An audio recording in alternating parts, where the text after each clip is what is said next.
Good evening po sa bawat isa. We welcome you again sa ating live stream. It's Wednesday, it's August 18.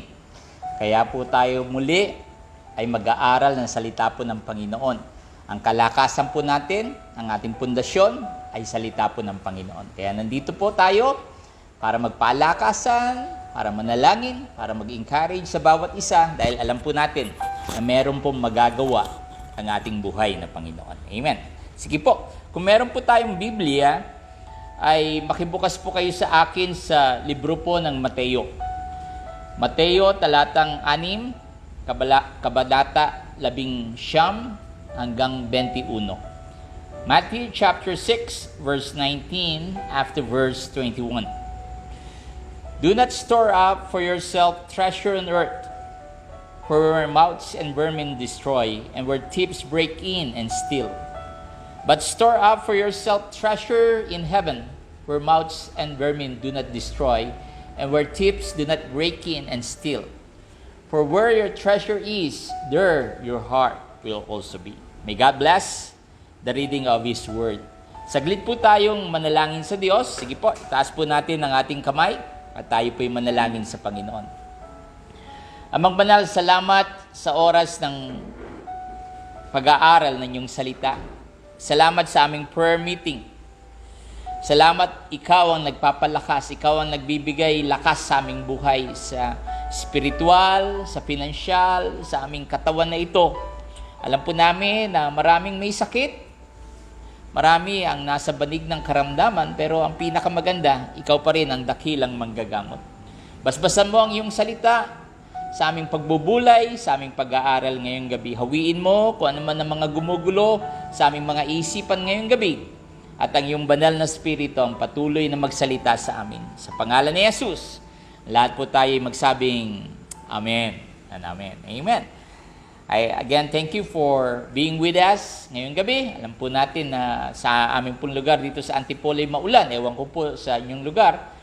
Pero ang maganda po dito ay kasama ko po kayo na muli mag-aral ng salita po ng Panginoon. Our topic for this evening is entitled Treasure in Heaven, ang kayamanan sa langit.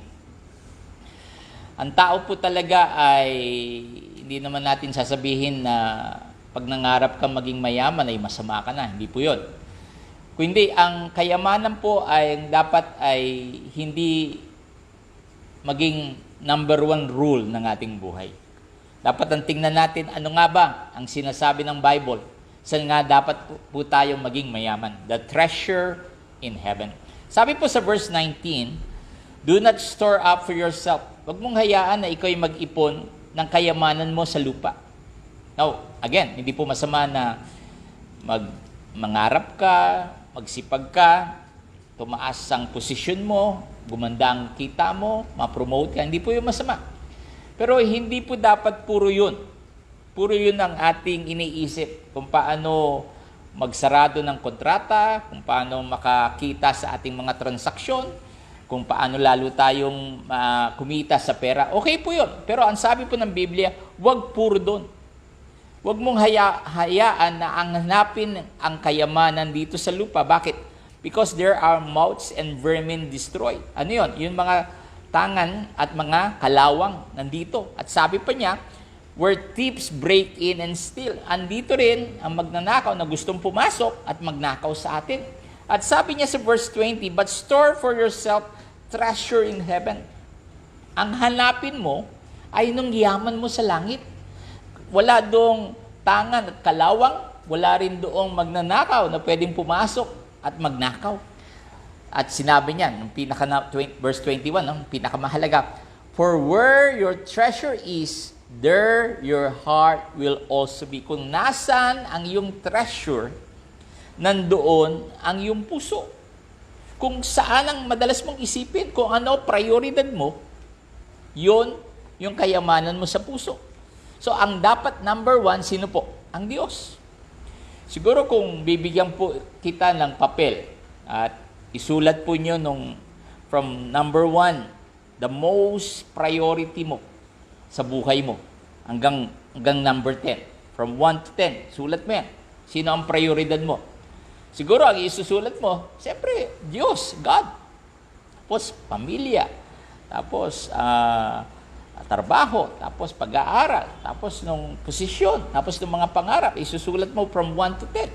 Ang nasa isip po natin, ang pinaka number 1, sino? Ang Diyos. Pero kung iibahin ko po ang tanong, from that 1 to 10, isulat mo yung the most consuming time doon sa 10. Sino ang madalas maubos doon sa 10 at naibibigyan mo ng prioridad? Mapapansin mo, nung mind natin, akala, number 1 ng Diyos. Pero kung titignan mo, doon sa orasan mo, doon sa mga ginagawa mo sa buhay, mapapansin mo kung number 1 ng Diyos, doon sa sinulat mong prioridad, pero the most consuming time, sa nauubos oras mo, mapapansin mo no, number 1 na Diyos, magiging number 10. Diba? Marami sa atin, ang bibilis manalangin. Para bagang napakabigat mag-aaral ng Biblia, para bagang napakahirap manalangin. Hindi. Kung talagang mahal mo ang Diyos, magkakaoras ka sa Kanya. Di po ba, isa sa pinakamasarap makakwentuhan, makasama lagi, itong mahal mo sa buhay. Kasi nag-i-enjoy ka, mahal mo eh. Now, kung mahal natin ng Diyos, dapat nag-i-enjoy tayo sa Diyos. Dapat pinaprioridad natin ng Panginoon at yun ang treasure natin. Sabi mo sa katabi mo, ang kayamanan natin, sige nga, ang kayamanan natin ay Diyos natin. Oras natin sa ating Panginoon. In example niya, your eye is the lamp of your body. Ilawan ng iyong mata, ng iyong katawan, ng buong katawan mo. Kaya kung medyo malabo ang iyong mata at punong-puno ng darkness, if the light within you is darkness, kung ang ilaw ay naging madilim na, naging darkness na, how great is that darkness? Gaano kalaki ang kadiliman na yun? Kaya dapat po, bagamat talaga ang hirap gumalaw ngayon, ang hirap kumilos, ang hirap at ang daming bawal, ang daming pandemic, ang daming hindi mo pwedeng magawa. Pero ang ganda po, ang panalangin pwedeng-pwede. Ang tinatawag po nating pag-aaral ng salita ng Panginoon ay pwedeng-pwede. Kaya napakahalaga yun. Bigyan mong prioridad ang pag-aaral mo sa Biblia. Na kung ikay nalulungkot ngayon, kung ikay gulong-gulo ang isipan, maraming problema. Nako, normal yan. Ang dami natin yung katabi mo ngayon, yung kaibigan mo, yung kamag-anak mo, yung kasama mo sa trabaho, yung kaklase mo. Ang dami niyang problema. Pero ang maganda po ngayong gabi sa ating ginagawang Bible study, nagpapaalala ang Panginoon na maging prioridad natin siya, maging ilawan natin siya. Now, in verse 24, no one can serve two masters. Hindi mo pwedeng sabihin, I love you, Lord, pero sorry, Lord, dahil busy ako, diyan ka muna sa tabi. Hindi pwede. Kasi sabi nga, pwede mong i-hate o itakwil ng isa at pwedeng mahalin ng isa. Now, ang matindi po dito, you cannot serve both God and money. Hindi pwede yun. Hindi pwedeng maglingkod ka sa Diyos at pati sa pera. At sabi nga ng Bible, hindi money is the root of all evil. Hindi. For the love of money. Ang pag-ibig sa salapi. Kaya kung ikaw ay mayaman o mahirap, di ba madalas mong isipin ay pera. Habang kumakain ka mamayang hapunan, iniisip mo ng bayarin, ng pera. Pagising mo sa umaga, pera. Habang naliligo ka, si pera. Pagtingin mo sa salamin, ayan, mukha ng pera. Kasi puro pera. Now, sabi po dito, you cannot serve both God and money. Hindi pwede yun. Dapat kung ang Diyos ay number 1 prioridad, at sinasabi mo, mahal mo ang Diyos, ang pera, kailangan natin. Pero hindi natin Diyos. Huwag po nating hayaan na i-bound na ng orasan, ng pera, ang ating panahon sa Diyos. Sapagkat hawak ng Diyos ang sitwasyon. May Delta variant, may padating daw kung ano bang variant yan. Hindi pa tapos ng Delta. Saan tayo patungo? May gagawin at may gagawin ng Diyos. Kailan matatapos to? Hindi ko rin po alam. Pero alam kong kaya itong hawakan ng Diyos. Kaya kang pagalingin ng Panginoon. Kayang ayusin lahat ng problema natin. Sino? Ang ating buhay na Panginoon. Kaya dito sinasabi, you cannot serve both God and money. Now, gusto ko pong sundan po agad yan. Do not worry, huwag kang mag-alala. Pwede mo ba sabihin niyang katabi mo, huwag kang mag-alala? Yan. Diba? Ewan ko kung naka-experience ka na kumain sa isang napaka-mamahaling restaurant. Yung pag Pagtingin mo sa kanan mo, 4 agad ang kutsara, tirador, 4. Yung kutsilyo, halos 3 doon. Hindi mo maintindihan kung saan mo gagamitin yun. Yung soup pala nila, ang mahal na. Pero dahil sabi nung kasama mo, ako bahala, ako magbabayad, huwag kang mag-alala sa presyo ng i-order mo. Wow. Now, gano'n rin ang sinasabi ng Panginoon. Lagi ko po sasabihin, the executive producer of our life is the Lord Jesus Christ. Sino ang dakilang manggagamot? Ang Diyos. Amen? Sabi ng doktor, sila lamang nung tiga-tahi, tiga-opera, pero ang talagang nagpapagaling ay ang Diyos. Ikaw, ang Kristiyano, ang pwede natin gawin, manalangin, maniwala na may gagawing himala ang Panginoon. At dahil sinabi ng Panginoon, bahala ako, may gagawin ako, meron po talagang gagawin ang ating buhay na Panginoon. Sabihin mo nga sa katabi mo yan, may gagawin ng Diyos. Yeah. May gagawin. Lakasan mo, parang hindi nakikinig yan. May gagawin ng Panginoon. Amen. Dahil na dito ang ating buhay na Panginoon. Now, sabi po dito, do not worry of what you will eat, of what you will drink, or what you wear. It is life more than food, and the body more than clothes. Ang buhay ba'y mas importante ang kakainin mo, iinumin at isusuot? Pagkabat basic yun. Alam daw po ng ating amang nasa langit na kailangan natin sila. At ibibigay ng ating Diyos ang ating pangangailangan. Now, in-example pa po niya katulad ng mga ibon sa himpapawid. O sino daw dito ang kayang sa pag-aalala na magdagdagan ang iyong orasan sa buhay? Wala. Yung pag-aalala po ay manganganak yan ng stress. At sa sobrang stress, madi-discourage ka. At sa sobrang discourage, minsan dumadating po ng suicidal spirit pa. So, ang daming nagagawa po ng pag-aalala. Puro negative. Pero ang madalas sabihin po ng Panginoon, anak, sumunod ka, anak, magtiwala ka sa akin. Sapagkat may kasagutan. May dahilan pa ang buhay. Kaibigan, kapatid, kababayan, kaya ikaw at ako'y hanggang ngayon, buhay pa. Meron pang ipapagawa ang Diyos sa atin. Hindi pa tapos ang Diyos. Kung ikaw'y may sakit, pero buhay ka pa ngayon, may gagawin pa ang Diyos sa'yo. May plano pa at may ipapagawa pa po ang ating buhay na katulad daw ng mga ibon na kailanman hindi pinabayaan ng Diyos. Hindi naman sila nagtatrabaho, pero kailan ba sila pinabayaan ng Diyos? Katulad ng mga bulaklak, katulad ng mga damo, na andito ngayong araw, pero mamayang gabi, mamamatay na, pero bukas, panibagong bulaklak, panibagong damo. Ganyan po kabuti ang ating buhay na Panginoon. Huwag po na daw natin gayahin daw ang mga pagano, sabi sa verse 32, pagans, mga pakitang tao, mga puro spiritual, mga puro kung ano-ano mga sinasabi, pero deep inside, di naman marunong sumunod sa Panginoon. Ang tawag po doon mga pagano.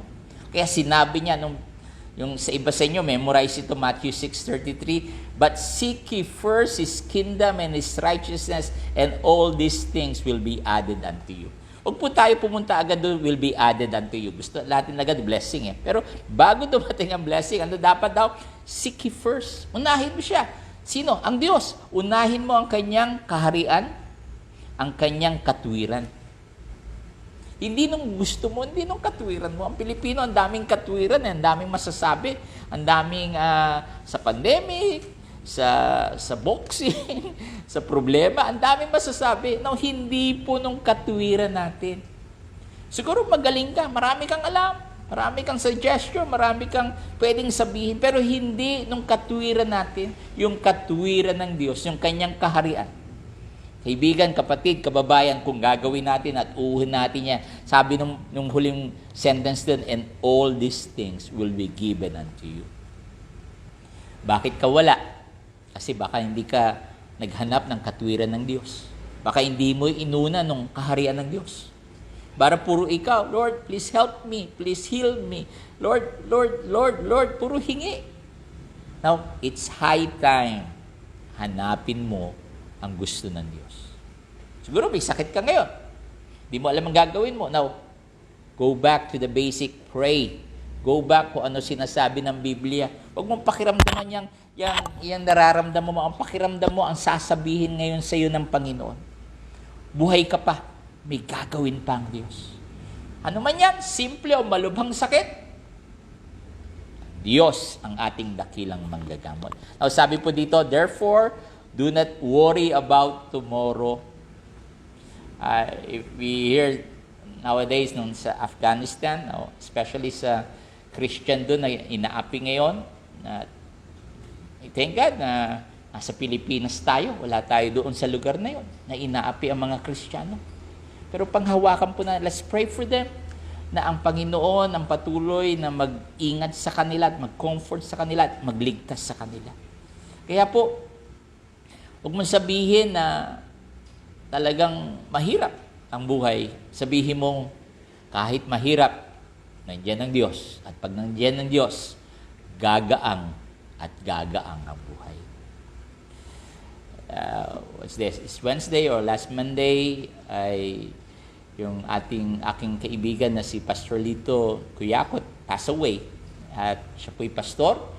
Siya po'y sa aming ministry nakakilala sa Panginoon. I remember na andun siya sa simbahan na first time niyang umattend ng church. Siya po'y lasing, high sa drugs. Pero he accepted Jesus Christ on that day.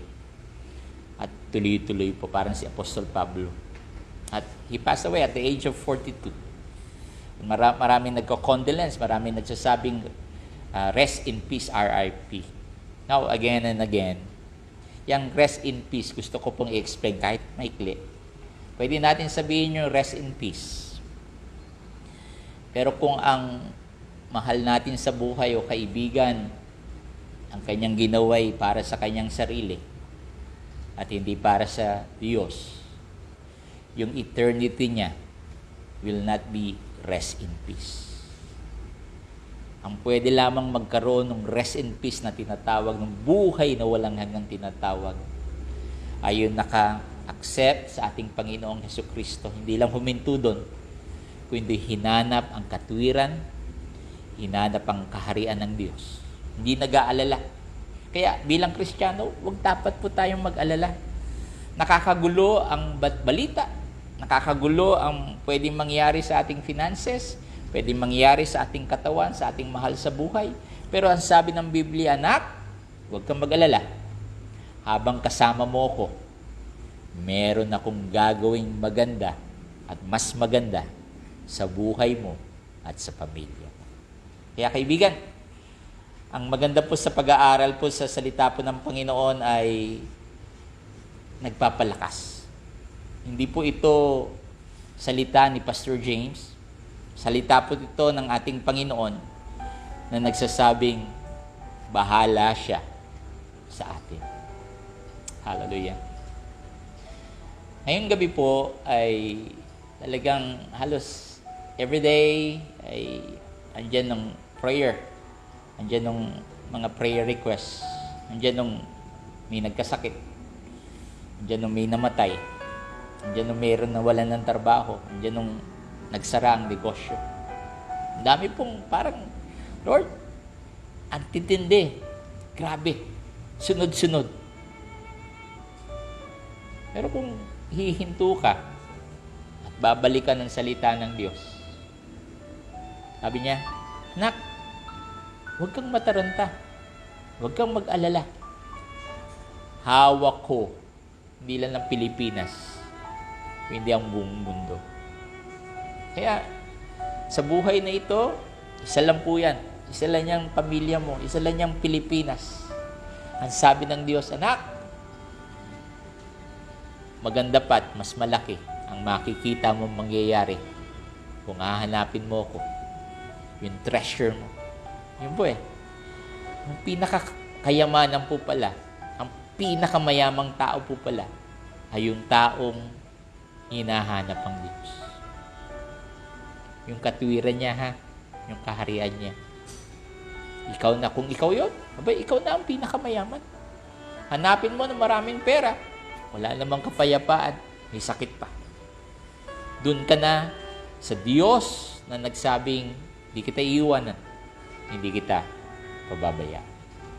tayo po'y mananalangin. And let's lift our hands. Saan ka man? Sa bahay? Sa sala? Siguro nandiyan ka sa sasakyan mo. Let's lift that hands. Huwag kang mahiya. It is a point of contact that we are praying for the Almighty God na hindi tayo pinapabayaan. Sige po, tayo po'y manalangin.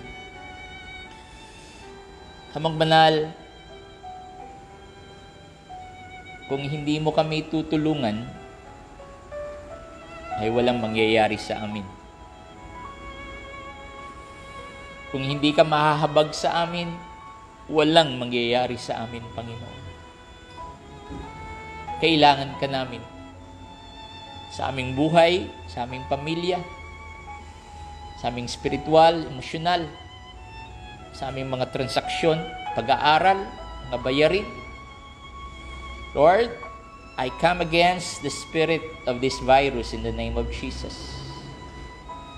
Ikaw ang nagsabi, sa iyong mga latay kami ay nagsigaling.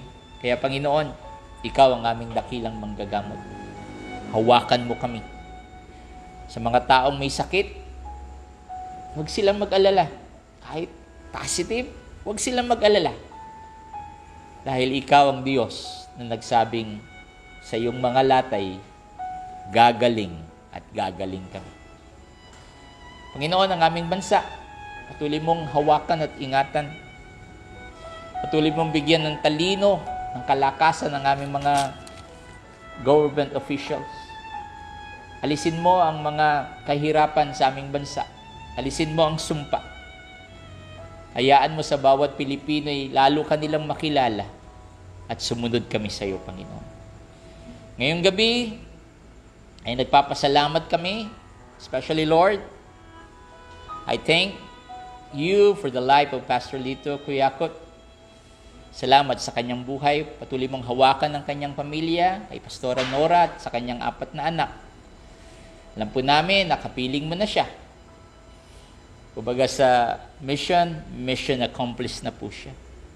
Ang mahalaga kami na mga naiwanan na maging matapat hanggang wakas para sa iyo. Pagpalain mo ngayong gabi, ngayong Miyerkules, sa aming pagpapahinga, hanggang bukas. Huwag kaming matakot sa bukas. Huwag kaming matakot sa anumang balita. Sapagkat hawak mo at hawak ang aming buhay. Salamat po, Amang Banal, sa mga nakikinig ng live stream na ito. Patuloy mo silang pagpalain, ingatan, at bigyan ng kanilang mga pangangailangan, ng kagalingan, dahil inaayos mo kami. Salamat sa Bible study nito. May kalakasan sa iyong dakilang pangalan. Sa pangalan mo, Jesus, ang lahat po tayo magsabing, Amen and Amen. Thank you, Lord. Kaibigan, kababayan, salamat sa oras mo. Most of you ay hindi ko po talaga kakilala personally, pero I thank God that you are listening. I thank God that you are always there. Kaya put a comment po. If you have time, put a comment kung paano ka po nakikinig, kung paano ka po o ano nangyayari sa iyong pag-aaral na kasama namin sa salita po ng Panginoon. Yun lang po, just a little comment that we need you to comment sa ilalim lamang po. Salamat. At ngayon po Miyerkules, sweet dreams sa bawat isa. Again, I'm Pastor James Lagasca and you're watching the live stream of Light of Life Fortress Church. Again, the Lord loves you and the Lord cares for you. See you this Friday. God bless.